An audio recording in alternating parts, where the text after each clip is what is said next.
Right. Oh, I'm nervous. Hey everyone. Uh, my name is Morgan, and I wanted to do a video for you all today that I think is really important. So as you can tell by the title, this is So You Love Someone with POTS.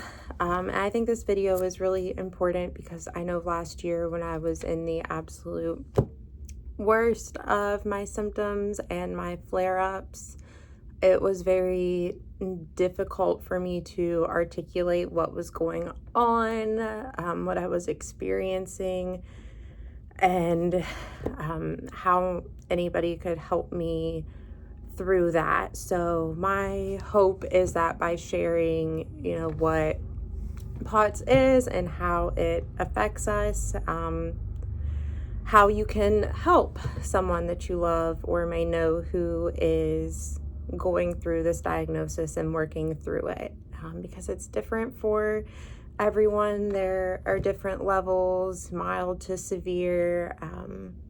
So we're going to work through some of that today. So what is POTS? Also, I'll try to put little timestamps on this. I'm very new at YouTube and recording, so bless you for being patient with me. I probably won't edit anything because I am very tired. So you get what you get. So what is POTS? And if you Google POTS, like anybody else, once you find out that someone you know has been diagnosed, you'll most likely see that it is an increase in heart rate. Usually 30 beats per minute is what will get you the diagnosis. 30 beats per minute upon postural changes. So when you go from lying down to standing up, that's pretty much what you're going to find when you Google POTS. And I will share with you why I think that is a little bit frustrating. I wrote down my thoughts to try to keep myself on track, because if you're someone with POTS, then you know brain fog and short-term memory loss is real. So I'm going to try my best to stick to the script here. There we go. That's another POTS thing, mixing up words. So yeah, look out for that in your friends and family as well. We are not inebriated or having a stroke. We're not getting enough oxygen to our brain, most likely. So why that Google definition or Google search of POTS is frustrating to me is because for a lot of us, there's so much more that goes along with POTS than just the increased heart rate. For me, yes, my heart rate does stay elevated, and it is frustrating. It is annoying. But one of my bigger issues that took a while to get medicated for was my hypotension, my low blood pressure. So before I found a medication that worked for me, which it did take some trial and error, it was very normal for my blood pressure to be in like the 90s, over 40s, over 50s. And when that would happen, it, unfortunately was not safe for me to drive. It was just very difficult to come out of that state. So finding the right medication has really helped with that.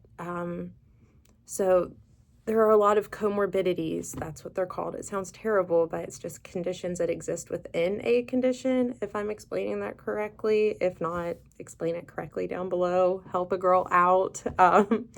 So some of the things that I experience in addition to my POTS that really impact my life is the hypotension. That's doing so much better now that I'm medicated for it, and I'm really grateful. It's allowed me a lot more independence in my life, and I have a little bit more energy because of that. I also experience terrible GI symptoms. My nausea and vomiting was really out of control at one point. That's another thing that in the last couple of years I've slowly improved upon as well. If you guys keep following me, you will follow along in my haphazard attempt to find out what eating healthy means for me and my body. I'm currently trying. It's not perfect, but follow along with me. I do take medications for nausea and vomiting as well on a regular basis, so that helps. I also experience terrible migraines. That's very frequent with POTS. We get a lot of coat hanger pain in our neck and shoulders, causes a lot of tension. Migraines are very common. I do have terrible vertigo. I walk constantly like a drunk man, and stairs are not really safe for me. I try really hard not to turn my head too quickly or things like that. I start vestibular therapy for my vertigo soon, so stay tuned for that and we'll see if that improves. And while I am hypotensive, some people also suffer from hypertension. So all of the side effects that go along with high blood pressure, and we all know those don't feel great as well. Another thing that can go along with POTS, my mom suffers from this, unfortunately, and hers is much more severe than anything I've really ever experienced, is mast cell activation syndrome.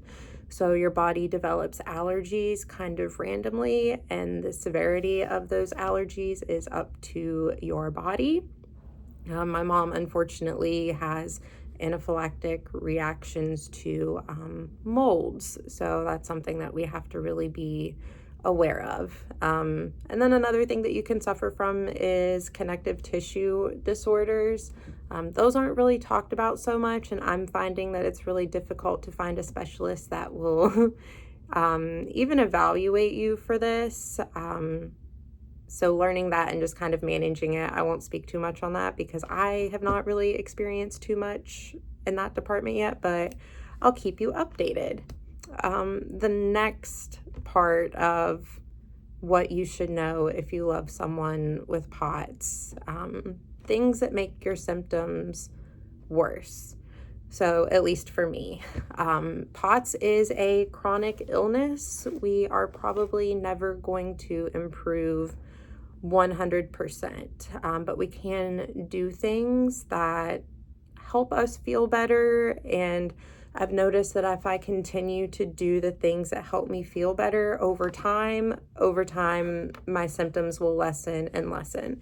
And then I'll do something stupid like get a viral infection because I have a toddler, and I'll be back at square one, right? And that's part of the journey. So some things that I have found that make my POTS worse. Frequent moving and bending. POTS is obviously a postural condition. With that, I just say that, my body is kind of fighting gravity. My minor movements would be like whiplash for a normal person. So I don't handle that too well. That was super difficult for me when my son was 2. Recently, he started at a new school that's a little bit more structured and teaches him a little bit more independence, and he's needed me less and less. But when he was 2 years old, it was very difficult with all of the moving and bending that comes along with a kid that age. And my symptoms were definitely worsened during that time. It was just like living in a constant state of seasickness from all of the moving and bending, which exacerbated, some of my other conditions, and it just took some time to get through that. And unfortunately, sometimes it's all you can do is just wait it out. Everything's a phase. But another thing that makes my POTS worse is poor environmental conditions or air quality. So like I mentioned, my mom has severe allergic reactions to mold. Hers include, airway closing right away. She's incredibly sensitive, so she's kind of like a mold dog in that sense. If she is around it, she will become symptomatic. Almost automatically, depending on the mold type, I will develop like a hive or what I thought was a psoriasis rash. Also the neurological symptoms as well, the severe brain fog, memory loss, things like that. So it's my understanding that some of us have a genetic condition that does not allow our bodies to break down mold the way someone else's body might. So all of those toxins kind of build up inside of us, and that can trigger a lot of our autonomic reactions as well. So that's something that will definitely make my symptoms worse. I have to be aware of the types of environments I'm putting myself in and try my best to stay away from mold. And that actually includes citric acid in my diet as well. I try my best. I'm not perfect, but I do notice a huge difference in my gut health and my bone and joint pain, as well as inflammation when I stay away from it. Another thing that has made my POTS worse is high temperatures. So those of us with POTS, we do not usually do well in the summer or high temperatures. It's just very exhausting for us. I'm much more likely to pass out in the summertime than any other time. So that is just something that I stay away from if I can. Inside air conditioning, love it. Not an outside girl anymore, unfortunately. Another thing that will make my symptoms worse, as I mentioned before, I have a toddler, so any sickness or cold will really set me back. One of the big reasons I notice for that is that I'm unable typically to consume the amount of fluids and sodium and electrolytes and everything else that I would normally get. Usually due to some type of stomach bug, or if I'm congested, I just won't be able to maintain the levels that I usually maintain. So it will take me additional time to recover, which is frustrating, but it is what it is. So you do what you can with it. As a female, another thing that makes my POTS symptoms worse is my period. If you're a woman with POTS and you menstruate and you're watching this, then you get it. It is just every symptom intensified, mixed in with extreme emotions, migraines. Our blood volume is already out of whack, so that doesn't help as well.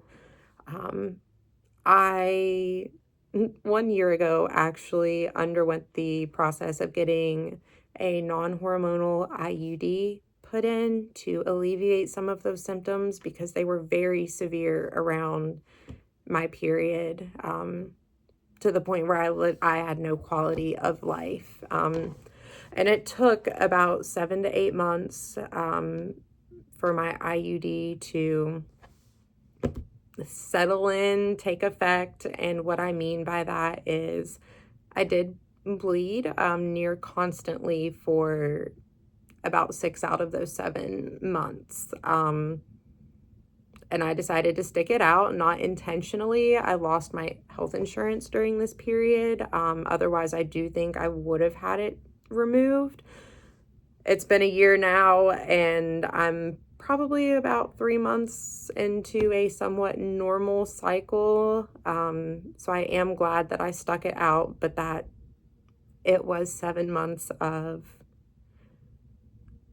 it wasn't great, but I did it, and it is positive for me now. So, 4 more years, it's good. Hopefully I won't have any more issues and we can just leave it there. However, if you are someone that has not found something that works while you are going through your period, please show grace to anybody going through this. It really impacts you in ways that you are not really prepared for, and it's frustrating when your body is fighting against you in every way possible, and that was a really dark part in my journey with POTS. So another aspect of something that can make my POTS worse is stress or a lack of sleep. And when it comes down to navigating POTS, lifestyle changes are very important. And I wanted to leave this down to the last thing that I'll talk about that has made my POTS worse, because I really want it to lead into what I want you to know about loving someone with POTS. And stress will absolutely just send us into a constant flare. And I say this as someone that has had to eliminate or limit a lot of my relationships with family members and friends, because I just needed a break, and constantly defending myself and what my body was going through, despite me being someone who looked perfectly healthy. It was taking more of those relationships were taking more of a toll on me than they were helping me. And self-preservation was really important to get better. And it may have been selfish, but I am a mother. I'm a single mother, and if I am not my best self, and if I'm not doing what I need to do to take care of me, then it's really hard for me to do what I need to do to take care of my son. So it's just really important to recognize that your loved one with POTS is most likely living in a constant state of fight or flight. Any small thing can set us off. Like if somebody slams on their brakes while I'm driving, my heart rate will just jump, and it's really hard for me to calm down from that episode. It will result in my body shaking, sweat uncontrollably, things like that.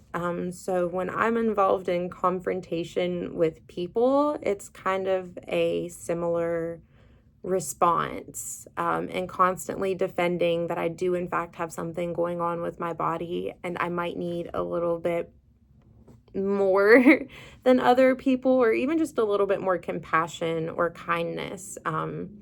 Just feeling the need to defend that to people that are supposed to love me and care about me. That was something that I stopped doing. And it really had a positive impact. So I think that's something to consider. If you are here and you're watching this video, you obviously care about someone who has POTS. So it's just really important to believe them. If they say they are struggling, listen to them. If you are able to offer help in any way, help them, because that little bit of stress that you take off of them, that can make a huge impact. If you are familiar with chronic illness, then you're familiar with the spoon theory, where people that are chronically ill, it's like we get spoons throughout the day, and say I have 7 spoons for the day, and for me, taking a shower takes so much energy that it requires 4 of my spoons. Then I only have 3 spoons left for the day. Say it takes 3 of my spoons to drive to my son's school and pick him up and make it back safely. Then what do we do for dinner for the night if I don't have enough spoons, right? Something that can really help is if, my mom or someone in my family is available and willing to pick up my son and bring him home, or pick him up and take him out to dinner, or something to that extent. So I might have a little bit more energy to do something else. So I might be able to be a more involved parent when he gets home. So I can have the energy to do the bare minimum, but what is very necessary for raising a child. So now we're going to go into the next and final section, chapter, whatever. I'm new here. And this is what I want you to know about loving someone with POTS. This might get a little deep. This might get a little personal, because it is very just a journey. It was a journey for me. It was a journey for my family to understand, and I hope that by explaining this, maybe some of you all will forego that step of questioning your family member or friend and what they are capable of at the moment, because that will vary day to day. But I cannot tell you how much having support will positively impact the person you love who has POTS. So the number one thing is to show grace and kindness. I've mentioned that when I was dealing with the worst of my symptoms, I couldn't really verbalize what was going on. And now that I'm feeling a little bit better, that is terrifying to me, because what was going on and the severity of it could have been potentially dangerous, right? It's not ideal to be experiencing presyncope and syncope. That means presyncope is what you feel and what you experience before you pass out. So the dizziness, the nausea, the vomiting, seeing stars, blacking out, that is presyncope. To syncope, which is actually losing consciousness. Oh wow, and I lost my train of thought during that POTS moment. But experiencing that is, I got it. It's very terrifying, and not being able to put that into words is just, it's scary. So having people around you that are just there to say, I see what's going on. I see you're really struggling with this. We'll do what we have to do to get you through this, is very encouraging, because there definitely is a light at the end of the tunnel, but it comes with support. It really does take a village to navigate POTS, especially if there are children involved. And that brings me to my next point, which is very emotional for me. The most difficult part of POTS for me was losing the ability to be the mom that I wanted to be. I was very excited about becoming a mom. I knew this one would be difficult. And especially, between the ages of 2 to probably about 3.5 is when I really struggled. And it's October now, and we're coming up on Christmas, and thankfully I'm feeling much better this year. But last year I have very little memories of Christmas. I don't remember too much from the holiday season at all last year. The severity of my symptoms was really intense last year around this time. And the only clear memory that I have of Christmas Day with my son was that I was so exhausted I didn't wrap any of his Christmas presents until the morning of Christmas, right before he woke up. And what I didn't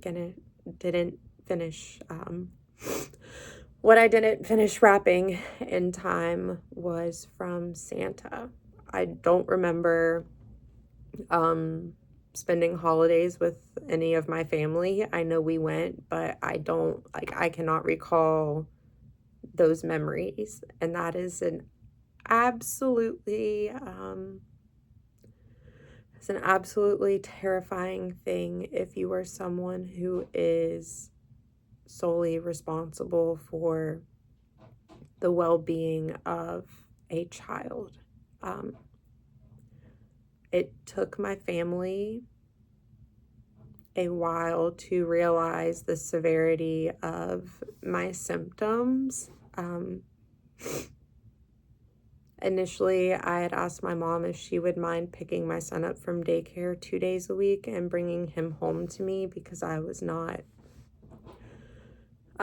confident in my ability to drive back and forth to get him, unfortunately. And she thought I was being dramatic when I asked. Unfortunately, that is not the place that we're in now. She's incredibly supportive now and understanding, thankfully, in part to her own health journey and realizing that some things she had going on as far as her mast cell activation syndrome were most likely connected to something that I had going on as well. So now she does keep my son 1 day per week. That really helps me as far as getting housework done, staying organized, doing things that really set me up for success throughout the week, such as meal prep. Being able to prep is a tremendous help for me and my son. It allows me a lot more independence in the kitchen, which I really missed. So I'm happy I finally got to that point where I'm able to incorporate that again. It also gives me some time to catch up on my sleep. I need a little bit more sleep than your average person. My son is almost 4, so sleeping through the night is not really a thing. He still comes to sleep in bed with me, so I will enjoy taking sleeping medication and just knocking out when he is not here. Another one of the things that is probably most beneficial about that is mornings are very difficult for me. It's usually the time of the day I feel the worst. It's difficult going from a laying down sleeping position to upright crazy, getting a kid ready for school. So I struggle with that. And on the night that he stays with my mom, she takes him to school in the morning. So I get to completely avoid that part of the day completely. And it helps me. I think I said completely twice. Oh, well. It allows me to put those spoons towards something else that will benefit me, my home, and my son.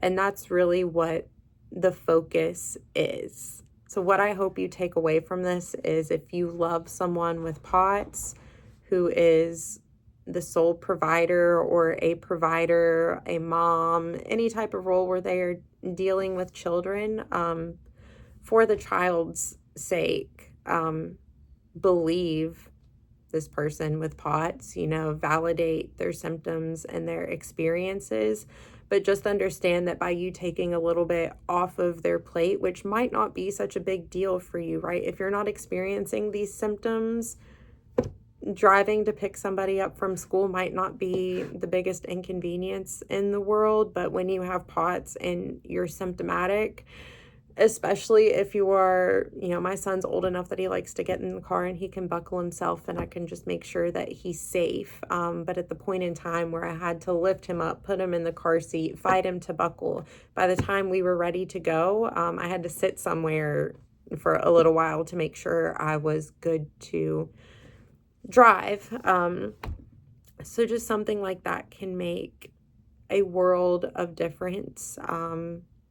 In those little things, if you are not capable of doing any of those things, of helping out in any physical way, just validating in any emotional way is more than more than enough. What we go through is very confusing. I really don't confide in too many people about what has been going on with my health journey. I see a therapist. She's been really helpful for the last 3 years throughout this journey. And I have a best friend who is also chronically ill, and we have some of those things in common. But other than that, a lot of the responses that I've received are, you know, pretty negative because I look healthy from the outside. So just if you can provide a judgment-free zone for someone to be comfortable expressing themselves, that's more than enough. That's more than a lot of people give us. And the final thing that I'll ask you to do, it might not be popular with everybody, but I've found a lot of comfort in my faith throughout this journey. I found a lot of comfort in turning to God and just helping have Him guide me, help guide me. So if you are the praying type, whoever you pray to, pray for your friends or your loved ones with POTS, that they'll just have an easier experience navigating this chronic illness, and just pray that their families will be covered. This can be a really negative, frustrating experience, but through grace and prayer, healing is possible. So just keep them in your prayers and genuinely mean that. Just hope that, pray healing upon them and upon their bodies and whatever is going on with them internally, that if you can't heal it, help it ease itself. Pray that they feel validated and good enough as parents, because that's very difficult. Pray for their children. Pray that they'll find acceptance and understanding for their parents' limitations. Just pray for them if you can. You guys probably hear my dog in the bathroom, or in the background, in the bathroom. Gosh, see, POTS, POTS symptoms. His allergies are just as bad as all of ours right now, unfortunately. So that is where I will end this video so I can go give him his medicine. If you've watched this far, hi Lulu. If you've watched this far, I really appreciate it. Your loved one or ones with POTS appreciate it, and we'll get through it one day at a time. I'll see you next time.